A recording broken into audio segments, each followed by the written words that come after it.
So let's begin with planning. The key to building a strong portfolio, as is the key to almost any other project, is the planning and the thought that you put into it.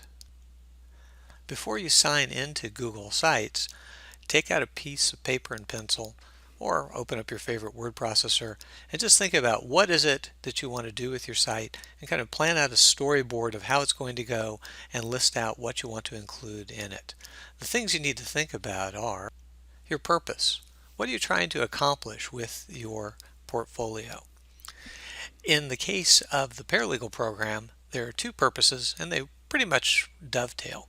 The first is we use the portfolio to gather all of the major projects you do. In each of your classes, your professor should mention to you that this is a portfolio project and that you should include it in your portfolio. At the end of your time at JCCC, you will go over your portfolio with the chair of the program, and they will check to make sure that you've done the work that represents a quality education we want to provide at Johnson County Community College.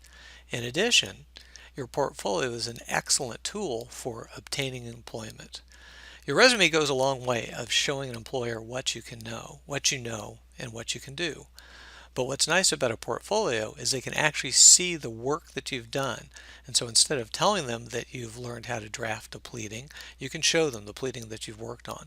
As well as it's a great opportunity to highlight your technology skills and other things that set you apart from other job applicants. Next, when planning your portfolio, think about your audience. As with the purpose, you're going to have two audiences. The first is going to be your faculty. Fortunately, they're going to be very similar audiences because the second audience are going to be attorneys and other legal professionals that are responsible for interviewing, reviewing, and hiring new paralegals at law firms. So when you put together your portfolio, think about who you're writing for and pick a tone that works with that. So that brings me to the third consideration when you're planning and thinking about what you want to do for your web. Tone. Attorneys are professional and they're looking to hire other professionals. So the tone of your website should be written in a slightly more formal tone than you normally use and a professional voice. The photographs that you select should be professional and your layout should be simple, clean, and give the impression that you are competent with technology and that you are a professional. Next, let's just spend a moment talking about building your website. My recommendation is that if you are drafting text to put on your website, that you actually build it elsewhere in Word or Google Docs and then copy and paste it into your website. That'll give you a lot more control and there's much better editing tools in Word and in Google Documents than there is in Google Sites. Next, it's very easy to add content to your website by dragging and dropping it. We're going to talk about those tools in just a minute, but you can bring in information from your own desktop or your computer files, or it's very easy and convenient to bring information in from Google Sites. So that brings me to the final point when you think about building your website is throughout the program you are going to be creating documents, preparing information and projects that would be perfect to add to your paralegal professional portfolio. Keep your work. I suggest you keep it all in a single place, either on your home computer or in Google Sites, and that makes it very easy to drag over and to bring in not Google Sites, excuse me, in your Google Drive, and that makes it very easy to bring into Google Sites when you're ready to build your portfolio or finalize your portfolio. Finally, let's spend a few moments discussing what you should include on your new Google site in order to create a professional looking portfolio. At a minimum, you should have an attractive, well-designed, laid out home page.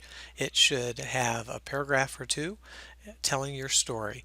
Think about this. You have someone coming to your page interested in employing you.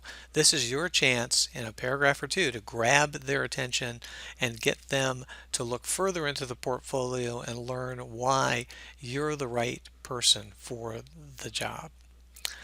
To help in that, I would recommend adding a sentence or two letting the reader know what to expect and how to navigate the portfolio. I would also encourage you to put in photographs or other graphic information, perhaps a quote that draws the attention of the viewer and adds interest. If you think about it, if you're a Facebook user or even enjoy looking at the web, you're more drawn to photographs than you are to written content. So a few good photographs will help retain the eye and will draw attention to your portfolio. It's one of the things that distinguishes this from just a black and white resume is you have the ability to create an attractive, engaging storytelling site. Navigation buttons will be automatically generated as you add pages to your portfolio, but you can also create your own.